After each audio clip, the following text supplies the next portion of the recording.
At dahil nag-crave tayo sa sotanghon, tara, luto tayo. So maglagay ng mantika sa ating mainit na kasirola. Igisa natin ang bawang, sibuyas, paminta at saka bay leaves. Sabay-sabay na natin yan.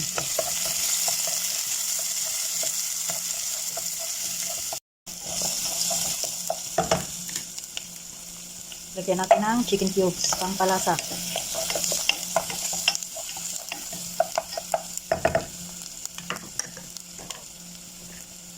Ilagay natin yung ating chicken.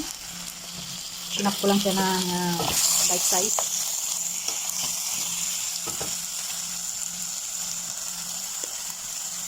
Lagyan natin ng paminta.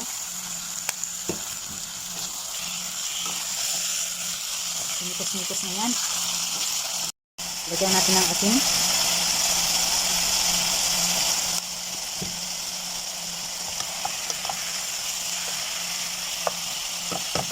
Pan lang natin saglit. Check natin.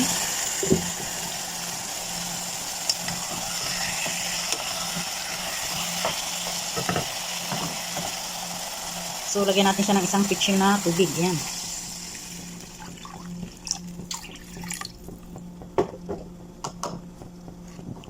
Tapos, ilagay natin itong ating sotanghon na 2 bugkos lang ang ilalagay natin.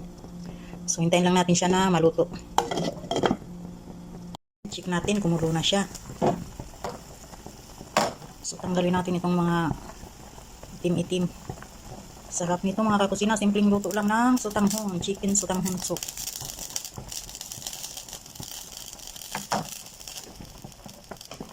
Natunaw na yung ating sotanghon. O, diba? Diyan na siya.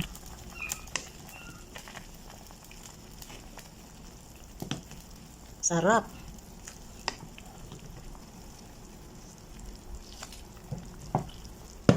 So, timplahan muna natin.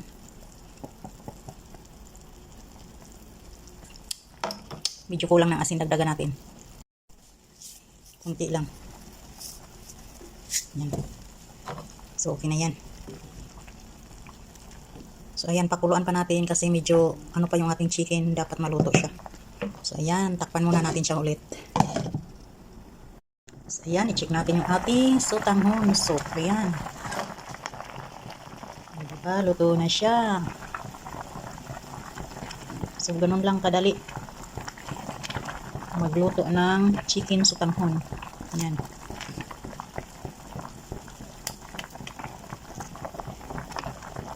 So, ready to serve na yan mga kakusina. So, ayan lang for today's video. Thank you so much for watching. So, ayan, ito na yung ating chicken sotanghon soup. Ayan. Ang sarap ng sabaw mga kakusina. Perfect ulam naman talaga. Ayan. So, tara. Kainan na.